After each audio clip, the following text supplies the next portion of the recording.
Assalamualaikum warahmatullahi wabarakatuh. Perkenalkan, nama saya Novalo Ramzis dari Fakultas Teknik, Prodi Perencanaan Wilayah dan Kota. Kali ini saya akan menyampaikan paparan dari hasil penelitian saya yang berjudul Faktor Kenyamanan Jalur Pedestrian Berdasarkan Persepsi Pejalan Kaki, Studi Kasus di Kawasan Bundaran Tugu Kris, Kota Jambi. Berikut beberapa fenomena yang melatar belakangi penelitian ini. Yang pertama, Indonesia mendapat predikat buruk dalam kualitas pedestrian. Yang kedua, penyediaan prasarana transportasi lebih berorientasi kepada moda transportasi dan mengabaikan sarana dan prasarana bagi pejalan kaki. Yang ketiga, Kota Jambi seperti kota lainnya memiliki berbagai masalah yang kompleks. Salah satunya dalam segi kenyamanan penggunaan sarana dan prasarana. Yang keempat, adanya indikasi penggunaan jalur pedestrian yang tidak maksimal pada kawasan studi.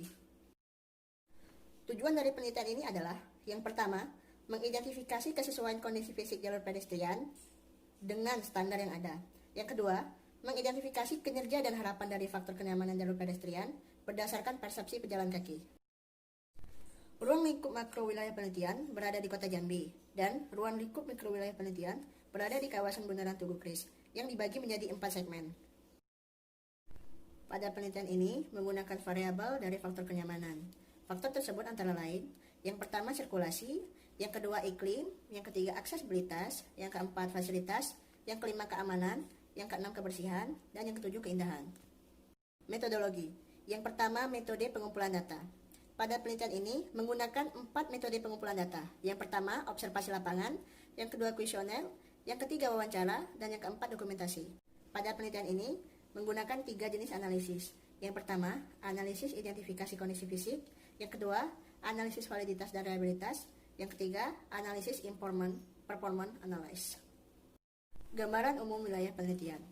Pola penggunaan lahan pada wilayah penelitian ini didominasi oleh wilayah perkantoran. Wilayah penelitian ini merupakan kawasan perkantoran pemerintah Kota Jambi. Selain itu, terdapat penggunaan lain, antara lain perdagangan, sarana kesehatan, dan ruang terbuka hijau. Berdasarkan hasil pengamatan pendahuluan, terdapat beberapa permasalahan pada jalur pedestrian. Yang pertama, jalur pedestrian yang seharusnya berguna untuk pejalan kaki digunakan untuk berdagang oleh para PKL. Yang kedua, penyempitan pedestrian. Yang ketiga, permukaan jalur pedestrian banyak yang rusak dan berlubang. Yang keempat, masih kurangnya lampu penerangan jalan. Analisis identifikasi kondisi fisik. Yang pertama, aspek penempatan. Berdasarkan hasil observasi dan overlay, didapat bahwa seluruh jalur pedestrian sudah sesuai dengan standar penempatan. Yang kedua, dimensi lebar. Berdasarkan hasil observasi, didapat bahwa rata-rata jalur pedestrian sudah memenuhi standar lebar jalur, yaitu memiliki lebar di atas 2 meter. Namun terdapat bermasalah pada beberapa jalur, terutama pada segmen 1, di mana lebar jalur hanya 1 meter. Aspek perkerasan. Terdapat beberapa masalah pada aspek ini, yaitu berupa jalur pedestrian yang berlubang dan permukaan yang terlepas. Terdapat pada segmen 1 dan segmen 3. Aspek jalur pemandu. Belum semua jalur pedestrian diakomodasi oleh jalur pemandu, hanya 50% saja. Aspek fasilitas penyeberangan. 3 dari 4 segmentasi jalan di kawasan Bundaran Tugu Kris Cikinjai sudah diakomodasi oleh fasilitas penyeberangan, diletakkan pada potensial pergerakan. Aspek saluran drainase. Seluruh jalur pedestrian sudah diakomodasi oleh saluran drainase dengan jenis saluran drainase tertutup. Jalur hijau.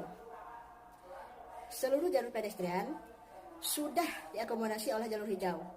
Jenis pohon yang ditanam adalah pohon peneduh, berupa pohon akasia atau pohon tanjung. Namun terdapat beberapa masalah, yaitu terutama pada segmen 1, yaitu berupa pohon yang menghalangi jalur pedestrian. Uji validitas. Instrumen dapat dikatakan valid apabila R hitung lebih besar daripada R tabel. Berdasarkan hasil uji validitas tersebut, semua instrumen dikatakan valid karena R hitung lebih dari 0,195. Uji reliabilitas. Suatu instrumen dapat dikatakan reliable apabila nilai Cronbach alpha lebih dari 0,6. Berdasarkan hasil analisis uji reliabilitas, didapatkan nilai Cronbach alpha antara variabel kinerja dan harapan, yaitu 0,956 dan 0,986. Hal tersebut dapat dikatakan bahwa kedua variabel tersebut valid karena nilai Cronbach alpha-nya di atas 0,60. Analisis IPA atau Important Performance Analysis. Tahap pertama dari analisis IPA ini adalah menentukan kesesuaian kinerja dan harapan.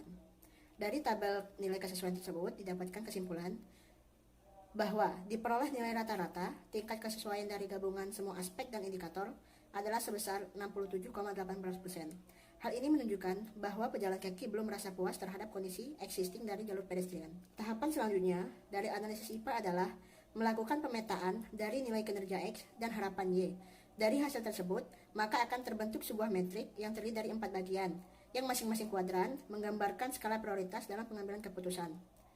Berdasarkan hasil dari diagram Kartesius ini, didapat 4 kuadran. Kuadran A, variabel yang termasuk di dalamnya adalah kondisi saat hujan, kebebasan bergerak, akses bagi pengguna berkebutuhan khusus, kondisi perkerasan pedestrian, dan kondisi permukaan pedestrian. Pada diagram Kartesius ini, kuadran A merupakan kuadran yang paling diutamakan untuk dilakukan pembenahan. Dari penelitian ini, dapat ditarik beberapa kesimpulan. Yang pertama, berdasarkan identifikasi kondisi fisik, didapat kesimpulan bahwa kondisi fisik jalur pedestrian belum sepenuhnya sesuai dengan standar yang ada. Yang kedua, berdasarkan analisis IPA, dapat ditarik kesimpulan bahwa pejalan kaki belum merasa puas terhadap kondisi atau faktor kenyamanan yang ada di sepanjang jalur pedestrian. Berikut beberapa rekomendasi yang dapat dilakukan. Yang pertama, melakukan pelebaran jalur pedestrian yang belum sesuai dengan standar. Yang kedua, melakukan perbaikan pada perkerasan jalur pedestrian yang rusak. Yang ketiga, menambah jalur pemandu. Yang keempat, menganggarkan pembuatan fasilitas penyeberangan kepada segmen jalan yang belum mempunyai fasilitas penyeberangan. Yang kelima, koordinasi kepada Dinas Lingkungan Hidup untuk memotoring pohon yang menghalangi pedestrian. Yang keenam, pembuatan shelter. Yang ketujuh, mengalokasi PKL yang melanggar zona berdagang.